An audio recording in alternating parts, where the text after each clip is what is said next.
Aujourd'hui, on va parler de cinéma de sécurité nationale aux États-Unis. Alors, quand on parle de cinéma aux États-Unis, on pense à forcément Hollywood. Hollywood, c'est un quartier créé en 1886 à Los Angeles où toutes les plus grandes majors de cinéma américaines ont installé leurs studios. On peut citer notamment Paramount, la Fox ou Warner Bros. Hollywood, c'est 500 films en moyenne produits chaque année et plus de 10 milliards de chiffre d'affaires en 2013.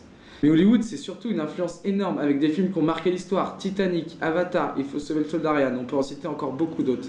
La force d'Hollywood, c'est d'avoir des films qui sont diffusés dans toutes les salles de cinéma de la planète.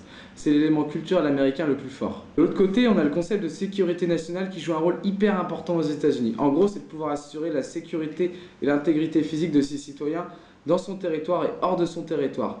Pour ce faire, on a l'armée américaine, forcément, avec le Pentagone, mais aussi des organisations comme le FBI pour la sécurité interne et la CIA, créées pendant la guerre froide. Tout au long de leur histoire, les États-Unis ont connu des ennemis idéologiques. Les nazis pendant la Seconde Guerre mondiale, les soviétiques pendant la guerre froide, et enfin les terroristes islamistes aujourd'hui. Ces ennemis leur ont permis d'alimenter l'héroïsation de leurs soldats et de leurs différents acteurs à travers leurs films. C'est en comprenant la puissance culturelle d'Hollywood qu'on explique pourquoi la Maison-Blanche s'est tournée le cinéma pour mettre en avant les États-Unis culturellement aux yeux du monde. C'est ce qu'on appelle le soft power. On arrive donc à se poser la question jusqu'où Washington ira pour répandre son influence à travers la culture. On va donc voir à travers les 4 plus grands conflits des États-Unis au XXe siècle comment Hollywood et Washington ont influencé toute l'Amérique. Le National Industry Recovery Act est mis en place en 1933. Il s'agit d'un code de pratique loyale par l'industrie. Il est invalidé par la Cour suprême mais inscrit les bases qui prépareront l'industrie cinématographique à sa transformation dans les années 50. En 1942, Roosevelt convie à Washington les grands réalisateurs de l'époque, comme John Ford et Frank Capra. Il leur demande de se mettre au service de la mobilisation psychologique du pays. Ainsi, le Pentagone installe un bureau de liaison exclusivement pour le cinéma. Il est à la disposition des réalisateurs pour inspirer les thèmes de films patriotiques et fournit sur demande du matériel, des conseillers et des figurants pour la réalisation. Il existe 3 degrés de coopération accordés par le Pentagone lors du tournage d'un film. La Courtney's Cooperation, il s'agit d'une aide limitée, une assistance technique et une fourniture d'images, comme des plans sous-marins ou des troupes en action. La Limited Cooperation, en plus de l'assistance technique, le tournage est autorisé dans une des installations des forces armées, comme des camps d'entraînement, ainsi qu'un nombre réduit de personnel.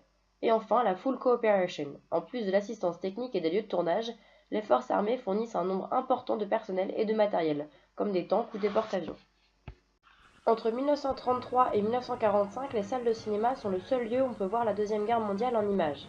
Au début de chaque séance, on projette les actualités de guerre et de nombreux films incorporent les scènes réelles de combat contre les nazis. On peut voir avec les accords Bloom-Burns en 1946 que le cinéma américain est une industrie stratégique fondamentale. En liquidant une dette de la guerre, les États-Unis obtiennent une libéralisation des échanges. Ainsi, des milliers de films tournés pendant la guerre déferlent sur l'Europe. Durant l'entre-deux-guerres, la coopération s'intensifie. L'armée de l'air s'investit corps et âme dans le tournage de Wings de William Wellman en 1927. C'est un film qui ouvre la voie au cinéma de Preparedness. Ce sont des longs métrages réalisés durant les années 30-40 qui montrent l'héroïsme des combattants américains, dont le but premier était de préparer l'opinion publique à une nouvelle entrée en guerre. Conditionnés par 20 ans de films faisant l'apologie de la bravoure de leurs soldats et de l'invincibilité de leur armée, le peuple américain pensait être en sécurité.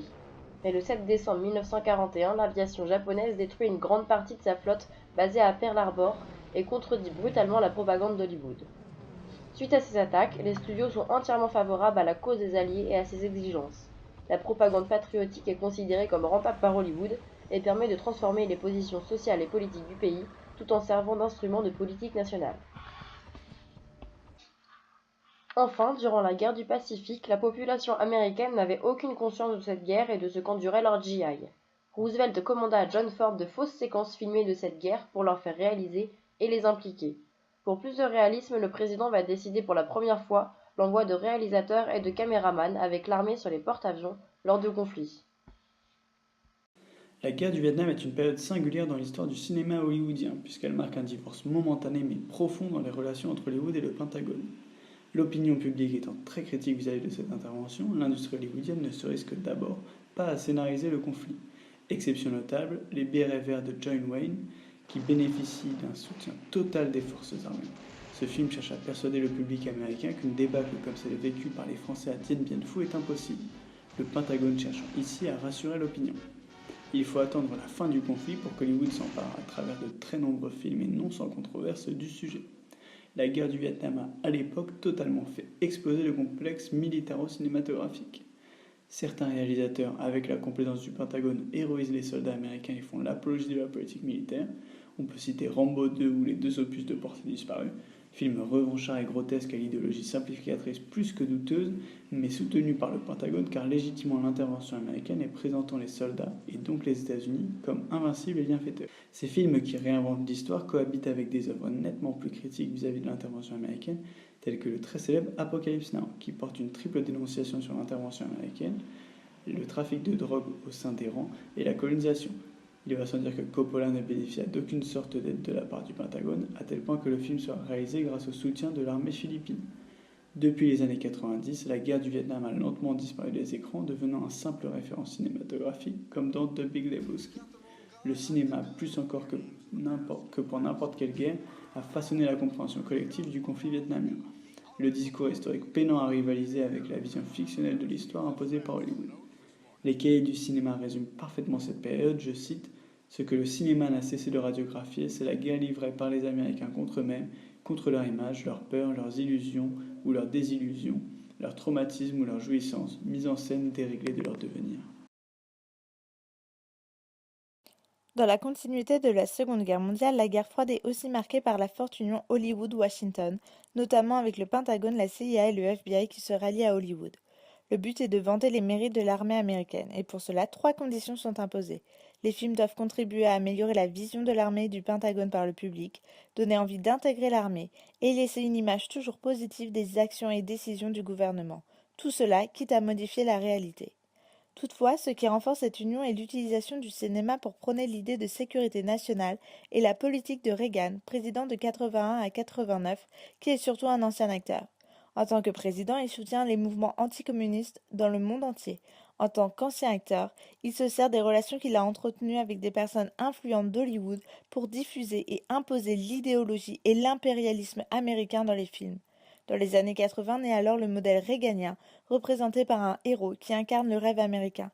C'est un self-made man dont le courage et le travail viennent à bout de toutes les difficultés. Le slogan de Reagan, America is back, illustre ce principe. Le cinéma est alors utilisé surtout au niveau militaire dans le but de justifier les guerres entamées par les États-Unis dans le monde entier. C'est la combinaison du soft power et du hard power. Un très bon exemple est le film Rocky, dont le protagoniste est un vrai self-made man comme Reagan le prêche. L'affiche représente la puissance des États-Unis, le drapeau américain en fond met en parallèle le succès du champion avec la réussite américaine. Tout au long du film, la guerre froide est représentée par le combat entre Rocky, boxeur américain, et Ivan Drago, boxeur russe. Combat qui a lieu sur le territoire russe.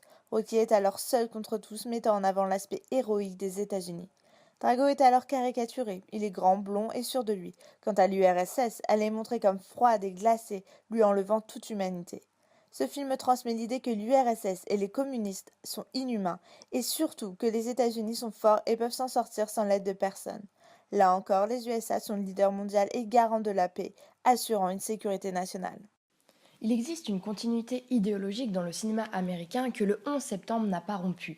Hollywood énonce la nécessité pour les États-Unis de revenir le moteur de l'histoire. En effet, avec l'effondrement des tours jumelles, les États-Unis prennent conscience de leur vulnérabilité. Le Pentagone remet en cause sa société multiculturelle et se referme peu à peu sur lui-même. De ce fait, des artistes et les studios américains prennent de plus en plus une position politique clairement tranchée. En octobre 2001, le gouvernement crée la Arts and Entertainment Task Force, dont le but est de persuader le milieu du cinéma de participer à l'effort de guerre, afin d'avoir une unité de traitement des événements. Si au début, aucune image concernant le 11 septembre n'était diffusée par pudeur, la volonté de dédramatiser par l'humour a vite pris le dessus. Par la suite, le sujet est traité plus sérieusement pour démontrer comme toujours l'unité de la population.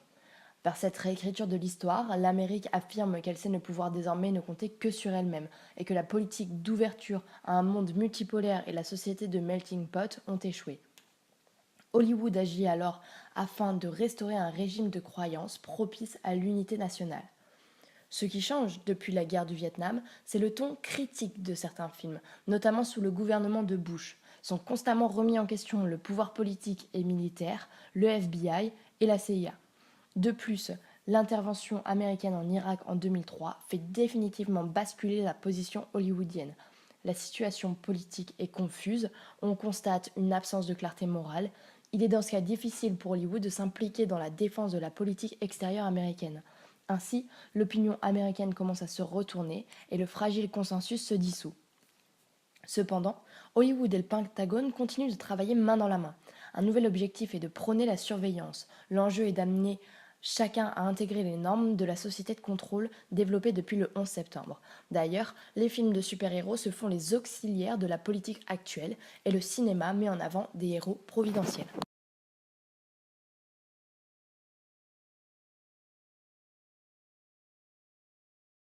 Hollywood et Washington sont soudés par des liens financiers, économiques et politiques. Si la Seconde Guerre mondiale et la guerre froide sont des périodes de collaboration intense, la guerre du Vietnam marque une rupture. Depuis, la situation a évolué. Aujourd'hui, Hollywood ne suit plus forcément la doctrine idéologique imposée par Washington malgré leur soutien financier. On perçoit alors le relais des séries TV, de la télévision ou encore des jeux vidéo qui permettent de dépasser les limites mises en avant par le cinéma.